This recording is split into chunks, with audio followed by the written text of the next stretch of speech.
Now, when you think of the Afghan economy, what comes to mind? Well, besides opium production and narcotics trafficking.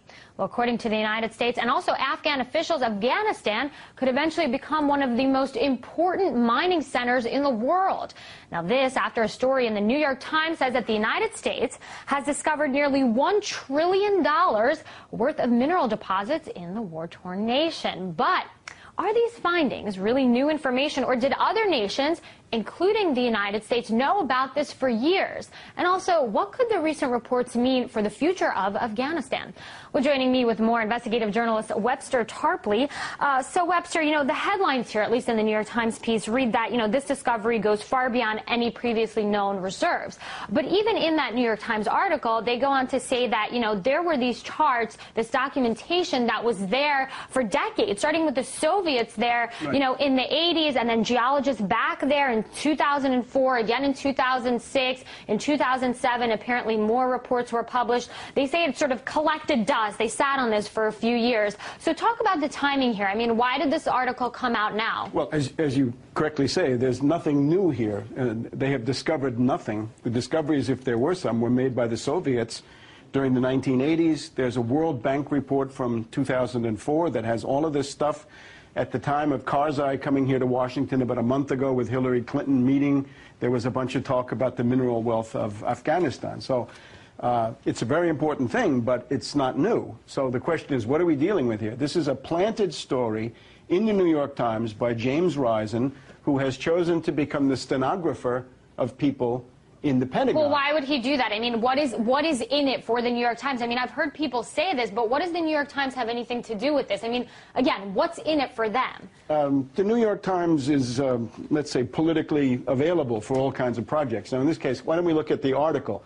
Who is the only top U.S. official mentioned in the article? It's General David Petraeus, the commander of the CENTCOM, the Central Command. Now, people in Washington know that he is an active candidate for president. He is being groomed by the neocon faction of the Republican Party. He was made American Enterprise Institute Man of the Year. He's got Max Boot. He's got the Kagan family. He's got Frank Gaffney. Well, he hasn't come out and said that, but he was quoted as saying, let's get back to this issue, not necessarily Petraeus, but he did say that there's stunning potential here. Stunning potential. So basically, it's a way of running for president, you might say. Well, what does that have to do with the... Don't go into the primaries. What he's saying is, make me president, and we can exploit this wealth, whereas with Obama the wimp, he's going to leave. He's going to start pulling out in 1 year. So it's a way to make the following appeal. But wait a second. I mean, we have Barack Obama in power now, and according to this report, the Pentagon Task Force has already started sort of reaching out to companies, trying to take advantage of people who have expertise in mining. So I'm not sure that this has too much to do with the administration. But Webster, I do want to touch on the point that, they found these things in the southern and eastern regions of Afghanistan. This is where a lot of the violence takes place. We can't forget, number one, there's a war here right now. So bring that into the equation also. The purpose of the planted story is, at the higher level, as you say, is to organize a consensus to keep the war going. It basically says to interest groups in the United States, the corporate world, Wall Street, mineral companies, mining companies, we should stay. And it also makes very clear, if you don't stay, the Chinese will get everything. The Chinese have already gotten a copper mine, and they're going to feast on all this wealth. Well, China is definitely the other level, though, is also the European NATO partners, right? We have the new conservative government in Britain. And Cameron was just in Afghanistan, and he said, we're going to get out of here as soon as we can. In Poland, they've demanded an exit strategy. In Germany, 70% of the people are completely fed up with this. So it's also an appeal to the NATO partners, stay. Remember the use of military contracts in Iraq?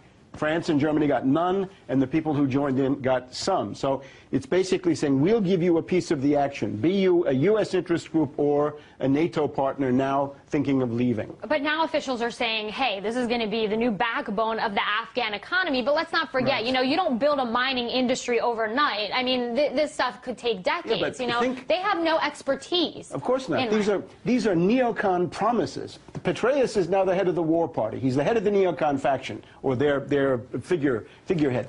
Remember in Iraq, the neocons said, we can loot the oil of Iraq and pay for the whole war and get rich in the process and control the price of oil worldwide. All stories. And in this case, there's obviously some real mineral wealth there, but the idea that the U.S. is going to cash in on that, I think, is quite far-fetched. The main content is, don't start pulling out in 1 year. Stay, fight the war, have a prolonged war, and you can get rich in the process. Well, the other interesting thing that this article points out is that, look, this could create more incentives for the Taliban to say, hey, we have these resources, we have these minerals, let's keep on fighting, because there's no way that we can lose control of this country, especially with these findings, right? So it goes both ways.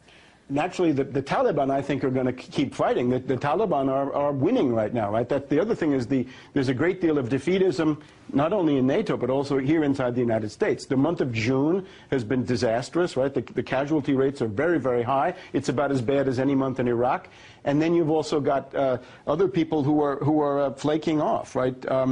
Charlie Rangel from Harlem has said Obama is comparable to Bush and Cheney in his lies about these wars. So there's a great deal of disaffection. So the idea is give people some pie in the sky, and maybe you can keep the war going for a little bit longer. I think it's likely to fail. But that's what this planted story, I think, is designed to do. It's a very interesting story, and we're certainly we're going to continue to follow it here. Webster Tarpley, investigative journalist, there for us. Good to have your analysis.